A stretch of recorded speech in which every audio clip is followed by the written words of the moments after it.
ونصلي على رسوله الكريم أما بعد فأعوذ بالله من الشيطان الرجيم بسم الله الرحمن الرحيم رب اشرح لي صدري ويسر لي أمري واحلل عقدة من لساني يفقهوا قولي۔ جاوید چودھری کا آرٹیکل ہے یہ 150 روپے لکھتے ہیں کہ میں نے 150 روپے کو ہمیشہ ایک ڈبل روٹی، چکن شاشلک کی ایک سلائی، جوس کے ایک گلاس اور ایک درجن کیلوں کی نظر سے دیکھا۔ میری نظر میں یہ ایک حقیر رقم تھی اور میں نے کبھی 150 روپے کو زیادہ اہمیت نہیں دی۔ آپ نے بھی کبھی 150 روپے کو زیادہ وقت نہیں دی ہوگی۔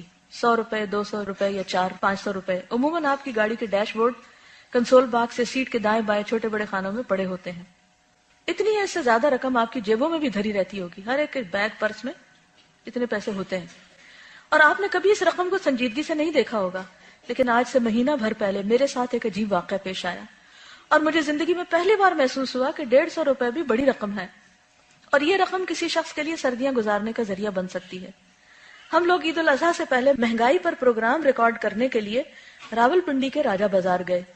ہم مختلف لوگوں سے ملتے رہے، ان میں دکاندار بھی تھے، ٹھیلے اور ریڑیوں والے بھی تھے، چائے خانوں، ہوٹلوں اور دکانوں کے تھڑوں پر بیٹھے لوگ بھی تھے، لنگر کی لائن میں لگے بچے بھی تھے، اور عید کے لیے خریداری کرنے والے لوگ بھی۔ ہر شخص مہنگائی کا رونا رو رہا تھا۔ مزدور کو 20-20 دن مزدوری نہیں ملتی تھی، اور 20 دن بعد ملتی بھی تھی تو صرف 200-250 روپے۔ وہاں ایسے لوگ بھی تھے جنہوں نے زندگی میں کبھی 5000 کا نوٹ نہیں دیکھا تھا۔ وہاں ایسے لوگ بھی تھے جن کی زندگی کی سب سے بڑی خواہش 10,000 روپے تھی۔ لوگ 3 وقت کے کھانے کو زندگی کی سب سے بڑی عیاشی بھی سمجھتے تھے، اور وہاں ایسے لوگ بھی تھے جو اپنے اور اپنے گھر والوں کا کھانا لینے کے لیے 3-3 گھنٹے لنگر کی قطار میں کھڑے رہتے تھے۔ غرض ہر شخص غربت کی ایک دل خراش کہانی تھا، اور یہ کہانیاں اسلام آباد سے صرف 3 کلومیٹر کے فاصلے پر پڑی تھی، اور اسلام آباد کے باسی اپنے 10-10 کروڑ روپے کے گھروں میں بیٹھ کر، یا کروڑ روپے کی گاڑی میں سفر کرتے ہوئے، یا پھر 90 وزراء پر مشتمل حکومت جس کے ہر وزیر پر روزانہ 1 لاکھ روپے خرچ ہوتے ہیں، یہ سوچ بھی نہیں سکتی۔ اس سے صرف 3 کلومیٹر کے فاصلے پر ایسے لوگ رہتے ہیں جن کے بچے صبح 8 بجے مٹی کا پیالہ لے کر لنگر کی قطار میں کھڑے ہوتے ہیں، دوپہر 2 بجے ان کی باری آتی ہے، یہ بچے دال کے 4 چمچ اور 3 روٹیاں لے کر گھر آتے ہیں، اور سارا خاندان اس دال میں 1 گلاس گرم پانی ڈال کر ناشتہ کرتا ہے۔ اور جس دن لنگر کا بندوبست نہ ہو سکے، ہوٹل بند یا ہوٹل کے مالک کو ڈونر نہ ملے، اس دن ان لوگوں کے گھروں میں فاقے ہوتے ہیں، اور ان بیچارے لوگوں کو یہ بھی معلوم نہیں۔ ان سے 3 کلومیٹر کے فاصلے پہ ایسے لوگ رہتے ہیں جن کے کتے امریکی اور برطانوی خوراک کھاتے ہیں، جن کے کچن 24 گھنٹے آباد رہتے ہیں، جن پر زندگی اپنے 7 رنگوں کے ساتھ مہربان ہے، اور جنہوں نے غربت کو اب تک صرف 1975 کی فلموں میں دیکھا ہے، اور جنہیں یہ تک معلوم نہیں 10-20 ہزار روپے پورے خاندان کا مقدر بدل سکتے ہیں۔ بہرحال یہ ایک خوفناک مشاہدہ اور تجربہ تھا۔ میں واپس 150 روپے کی طرف آتا ہوں۔ ہم اس ریکارڈنگ کے دوران ایک پھیری والے کے پاس رک گئے۔ یہ نوجوان پٹھان تھا جس نے زمین پر کپڑا بچھا کر اس پر لنڈے کے سویٹر، کوٹ، چادروں، جرابوں کا ڈھیر لگا رکھا تھا۔ یہ ایک سویٹر اٹھاتا، اسے ہوا میں لہراتا اور 200 روپے کے نعرے لگاتا۔ اس کے گرد گاہکوں کا ہجوم تھا۔ گاہک سویٹر، چادر اور کوٹ اٹھا کر دیکھتے، پہنتے اور اس سے بھاؤتاؤ شروع کر دیتے۔ ہجوم سے ذرا ہٹ کر ایک بوڑھی خاتون اور اس کا ایک نوجوان بیٹا کھڑا تھا۔ غربت بوڑھی خاتون کی ہڈیاں تک نگل گئی تھی، وہ چند نسوں اور لاکھوں جھریوں کا مجموعہ لگتی تھی۔ اس کے بیٹے نے باریک شلوار قمیض پہن رکھی تھی اور وہ سردی سے کپکپا رہا تھا۔ میں نے ان سے سوال جواب شروع کیے تو معلوم ہوا بوڑھی خاتون بیٹے کے لیے سویٹر خریدنے آئی تھی، لیکن سویٹر اس کی قوت خرید سے مہنگا تھا۔ میں نے سویٹر کی قیمت پوچھی تو پتا چلا دکاندار 150 روپے سے کم میں سویٹر فروخت کرنے پہ راضی نہیں، جبکہ ماں بیٹے کے پاس صرف 70 روپے ہیں۔ چنانچہ یہ لوگ مایوسی کے عالم میں سائڈ پہ کھڑے ہو گئے۔ میں نے نوجوان سے پوچھا کیا تمہارے پاس کوئی سویٹر نہیں؟ اس نے بتایا اس نے 3 سال پہلے لنڈے سے سویٹر خریدا تھا، لیکن وہ 3 سال کے استعمال کے بعد چھوٹا بھی ہو گیا اور پھٹ بھی گیا، لہٰذا اس سال سویٹر خریدنا بہت ضروری ہے، ورنہ یہ سردیاں اسے ٹھٹر کر گزارنا پڑیں گی۔ میرے ساتھ مدثر تھا۔ مدثر ہمارے شو کا پروڈیوسر ہے۔ مدثر ان کی بیچارگی سے اس قدر متاثر ہوا کہ اس نے فوراً جیب سے 150 روپے نکالے، دکاندار کے ہاتھ پہ رکھے اور سویٹر خرید کر نوجوان کے حوالے کر دیا۔ نوجوان اور اس کی ماں چند لمحوں کے لیے مبہوت ہو گئی، اور انہوں نے مدثر کو ان نظروں سے دیکھا جیسے وہ فرشتہ ہو، اور اللہ تعالیٰ نے یہ فرشتہ صرف ان کی مدد کے لیے زمین پہ اتارا۔ یہ منظر میری آنکھوں سے ہوتا ہوا دل میں اتر گیا۔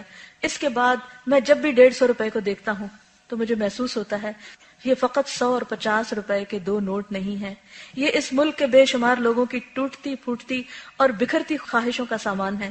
یہ 150 روپے لنڈے کا کمبل بن کر، سویٹر بن کر، جرابوں کے 10-20 جوڑے بن کر، لنڈے کے جاگرز بن کر کسی شخص اور ٹھٹھرتی منجمد ہوتی سردیوں کے درمیان ڈھال بن سکتے ہیں۔ ہم اگر ان 150 روپے کا مناسب استعمال سیکھ لیں، ہم روزانہ 150 روپے بچائیں، راجہ بازار جیسے بازاروں میں جائیں، لنڈے کی کسی ریڑھی کے قریب چپ چاپ کھڑے ہو جائیں، اور جس ماں، جس باپ اور جس کے بچے کے پاس 150 روپے نہ ہوں اسے سویٹر، کوٹ، چادریں، جرابیں خرید دیں، تو یہ حقیر سے 150 روپے بہت قیمتی ہو سکتے ہیں۔ یہ بے شمار سرد راتیں گرم کر سکتے ہیں۔ آج بھی راولپنڈی شہر میں ایسے سینکڑوں لوگ رہتے ہیں جو ٹھنڈے فٹ پاتھوں، منجمد پلوں اور برف کی سل کی طرح یخ سڑکوں پر گلی کے کتوں کو بغل میں دبا کر سونے کی کوشش کرتے ہیں، کیونکہ یہ کتے انہیں منفی سینٹی گریڈ میں حرارت دیتے ہیں۔ آپ تصور کیجئے انسان کس طرح زندگی کو برقرار رکھنے کے لیے کتے کا محتاج ہو جاتا ہے۔ راولپنڈی جیسے تمام چھوٹے بڑے شہروں میں سردیاں شروع ہوتے ہی لنڈے بازار آباد ہو جاتے ہیں، اور خوشحال گھرانوں کی خواتین بھی چہرے پر نقاب ڈال کر ان بازاروں کے چکر لگانا شروع ہو جاتی ہیں۔ لیکن مہنگائی کیونکہ لنڈے بازاروں تک پہنچ چکی ہے، چنانچہ یہ خواتین بھی سارا سارا دن ان بازاروں میں دھکے کھا کر خالی ہاتھ واپس لوٹتی ہیں۔ آپ رات کے دوسرے یا تیسرے پہر اپنے شہر کی گلیوں، چوکوں اور چوراہوں میں گھوم کر دیکھیں، آپ کو وہاں زندگی کا ایک نیا پہلو دکھائی دے گا۔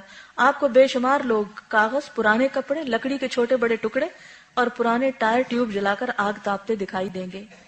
آپ ایک لمحے کے لیے ان کے پاس رک کر دیکھیں، آپ کو معلوم ہوگا ان لوگوں کی زندگی کی سب سے بڑی خواہش ایک پرانا کمبل، ایک بسیدہ رضائی، ایک چٹائی، ایک گدا، شاید ایک سویٹر یا ایک گرم چادر ہے، اور ان کے پاس اتنی رقم بھی نہیں کہ یہ سویٹر یا چادر ہی خرید سکیں۔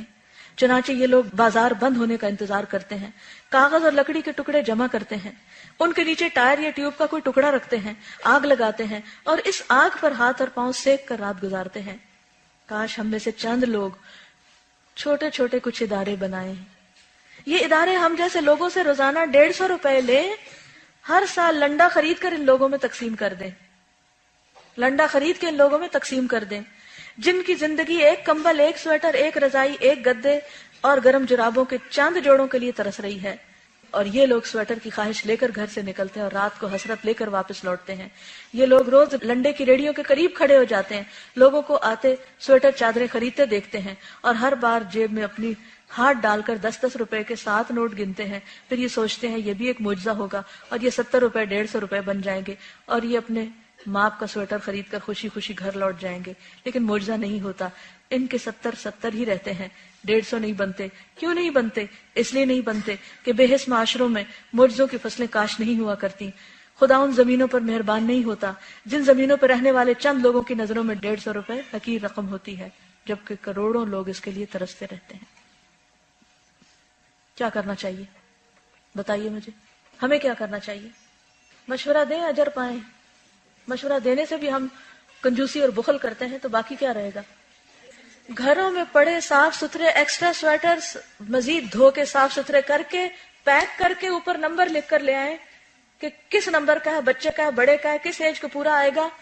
انشاءاللہ تعالی وہ آگے تقسیم کا بندوبست کریں گے۔ موٹے کپڑے بھی پڑے ہوتے ہیں جو ہم استعمال نہیں کرتے، جو کپڑے آپ نے سال بھر استعمال نہیں کرے وہ اگلے سال کب کریں گے؟ پیکنگ مجھے پتا ہے کینیڈا میں ہم نے کنٹینر پیک کیے تھے، بلیو می دن رات پیکنگ ہوتی تھی، اور والنٹیئرز آ جاتے تھے، لڑکے بھی آتے تھے، لڑکیاں بھی، الگ الگ پیکنگ ہو رہی تھی، اور کیونکہ اس میں یہ سارا کچھ دیکھنا ہوتا ہے کہ کس سائز کے ہیں، کس کے لیے کیا، کہاں کیا جائے گا، وسیع پیمانے پہ پھر کام ہوتا ہے۔ یہ سب لانے والے میں سے ہیں تو پھر آگے ان کو سنبھالنے والے بھی ہونے چاہیے۔ جزاکم اللہ خیرا۔ السلام علیکم ورحمۃ اللہ وبرکاتہ۔ سبحانک اللہم وبحمدک، نشہد ان لا الہ الا انت، نستغفرک ونتوب الیک۔